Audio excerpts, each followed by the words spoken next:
Welcome to this model. In this model, we'll be looking at the overview of UTMS terrestrial radio access network and UMTS core network architecture.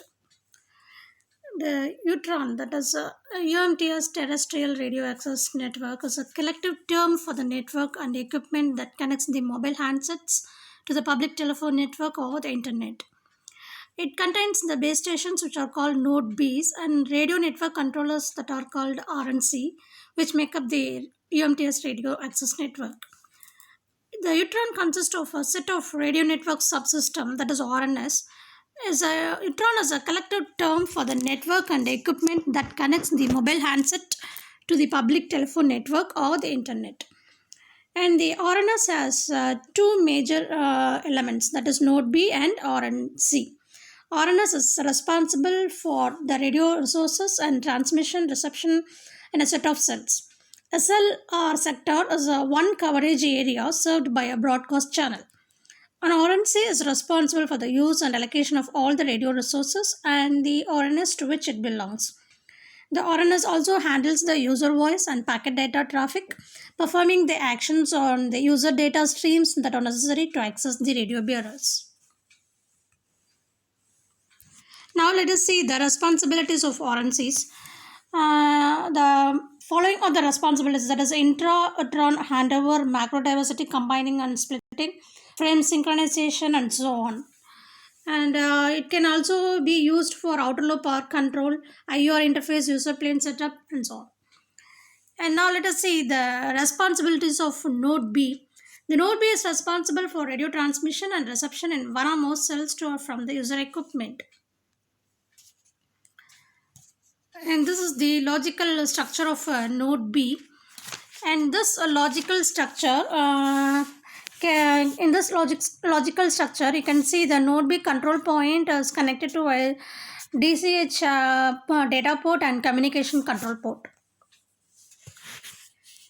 The main responsibilities of node B are termination of IUB interface from RNC, termination of MAC, RLC protocols for transport channels, and BR estimate and receiving signal strength.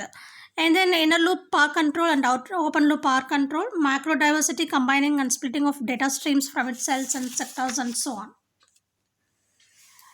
An internal logical interface, it consists of four interface types such as IU interface, IUR interface, IUB interface, and UU interface. The protocol structure consists of two main layers, radio network layer and transport network layer. In the RNL, all UTRON related functions are visible, whereas in TNL deals with the transport technology selected to be used for UTRON but without any UTRON specific changes. The control plane is used for all EMTS specific control signaling. It includes the application protocol. The application protocol is used for setting up the bearers to the UE.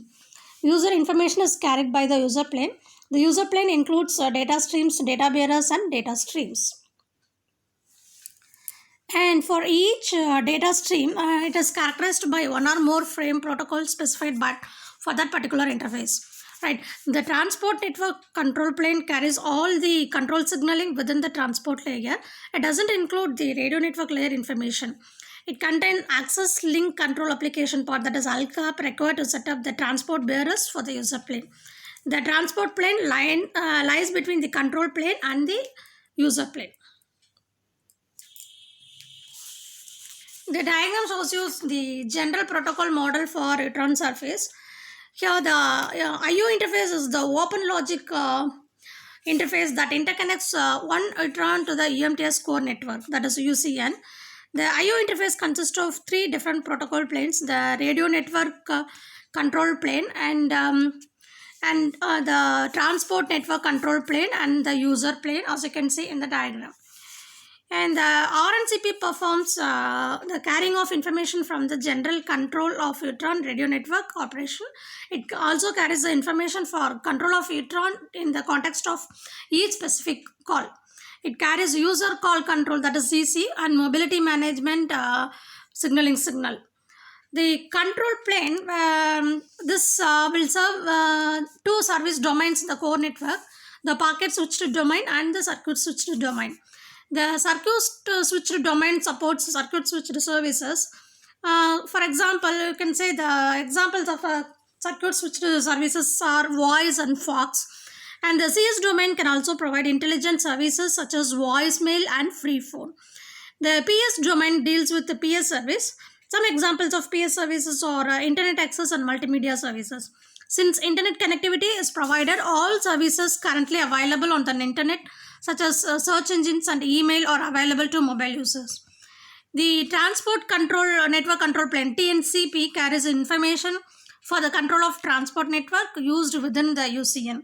The user plane carries user voice and packet data information.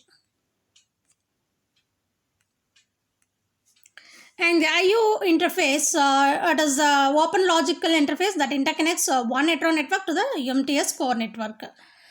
And then Utron is nothing but a collective term of the network or equipment that connects the mobile handsets to the public telephone network or the internet. As I said earlier, the IU interface is the external interface which will connect the RNC to the core network, and UU will connect the node B with the user equipment, whereas the IUB will connect the RNC with the node B. And IUR is an interface which can be an external interface too for some network architecture. The IUR will connect two RNCs with each other. Now, let us see the dynamic host configuration protocol.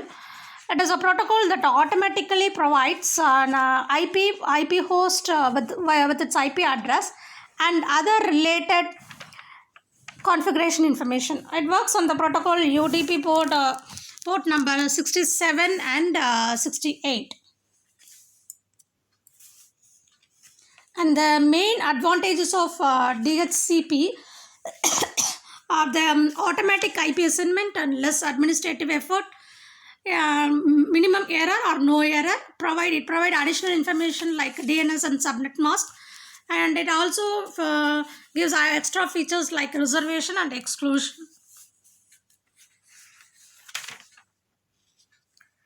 This dynamic host configuration protocol is used to manage the allocation of IP configuration information by automatically assigning IP addresses to the systems configured to use DHCP. DHCP is a standardized network protocol used on internet protocol networks. The DHCP protocol is controlled by a DHCP server that dynamically distributes network configuration parameters such as IP addresses for interfaces and services. A router or a residential gateway can be enabled to act as a DHCP server.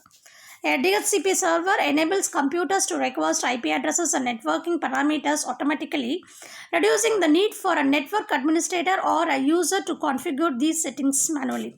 So, in the absence of a DHCP server, each computer or other device on the network needs to be statically assigned an IP address.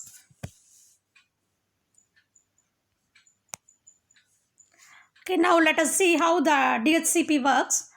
First, the DHCP server maintains a pool of available addresses that it hands out to host on demand.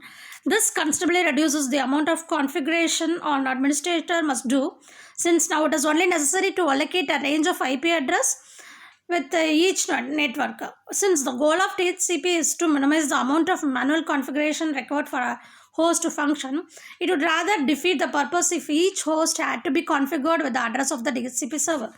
Thus, the first problem faced by DHCP is that server discovery. To contact a DHCP server, a newly booted or attached host sends DHCP discover message to special IP address, that is 255.255.255.255. That is an IP broadcast address. This means that it will be received by all hosts and routers on that network. Routers do not forward such packets into other networks, preventing broadcast to entire network. And in the simplest case, one of these nodes is the DHCP server for the network. The server would then reply to the host that generated the discovery messages, and all other nodes will ignore it.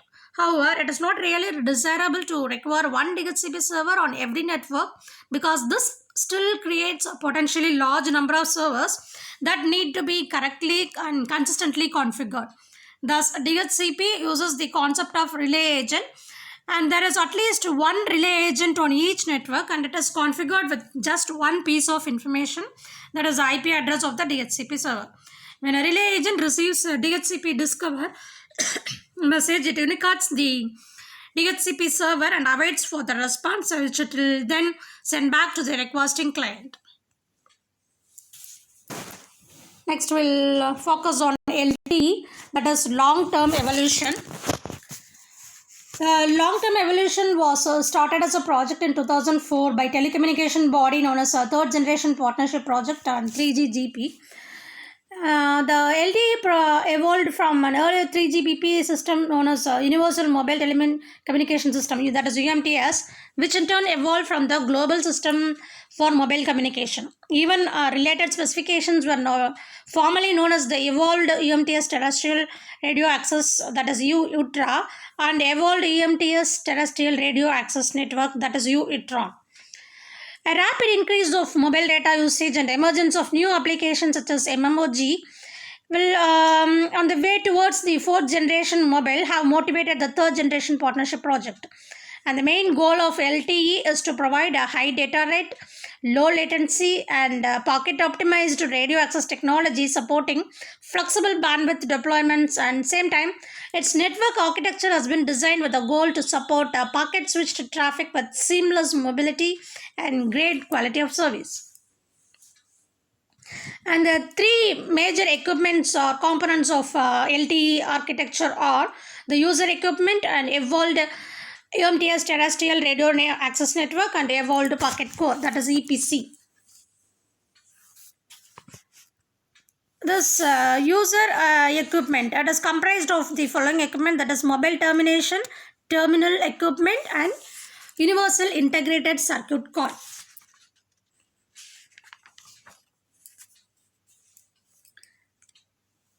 The UITRON, it handles the radio communication between the mobile and evolved packet core and just has one component, the evolved base stations called E-Node B.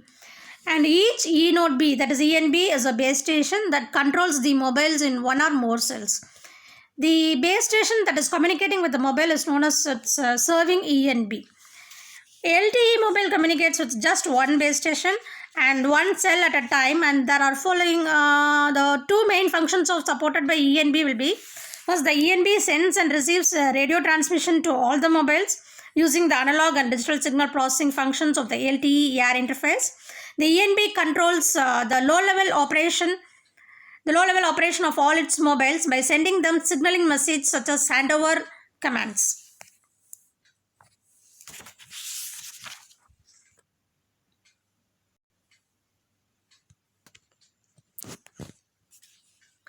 Each ENB it connects with the EPC by means of S1 interface, and it can also be connected to nearby base stations by the X2 interface, which is mainly used for signaling and packet forwarding during handover.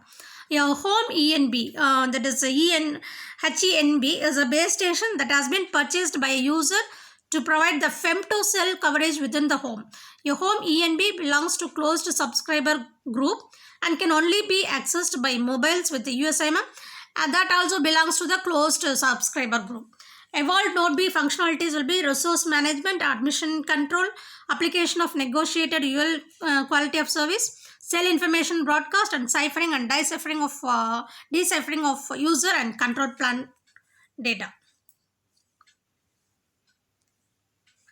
The architecture of Evolved Packet Core Network has contained the following main components, that is mobility management entity, serving gateway, and then packet data network gateway. The home subscriber servers, that is HSS, component has been carried forward from EMTS and GSM and is a central database that contains information about all the network operator subscribers. The home subscriber server component has been it will control the high level operation, that is the mobility management entity MME will control the high level operation of the mobile by means of signaling messages and home subscriber services. Idle mode UE tracking and paging procedure including retransmissions, and bearer activation and deactivation process, and choice of SGW for a UE at the initial attach and at the time of intra LTE handover involving core network and node relocation. Authentication of users, that is, it checks the authentication of the UE to camp on the service providers public LAN mobile network. The control plan mobility function is also handled by the MME for mobility between LTE and 2G or 3G access. And the serving gateway, that is, it acts as a router and forwards data between the base station and the PDN gateway. It acts as a mobility anchor for the user plane during inter-ENB handovers and for mobility between LTE and other 3GGP. For idle state UEs, it terminates the DL data path and triggers paging when DL data arrives for the UE performs replication of the user traffic in case of lawful interception. The Packet Data Network Gateway, that is PGW, communicates with the outside world. Packet Data Networks PDN using SGI interface. Each packet data network is identified by an access point name. The Packet Data Network Gateway has the same role as GPRS support node, that is GGSN, and serving GPRS support node, SGSN. The diagram shows you the evolved packet for architecture. Thank you.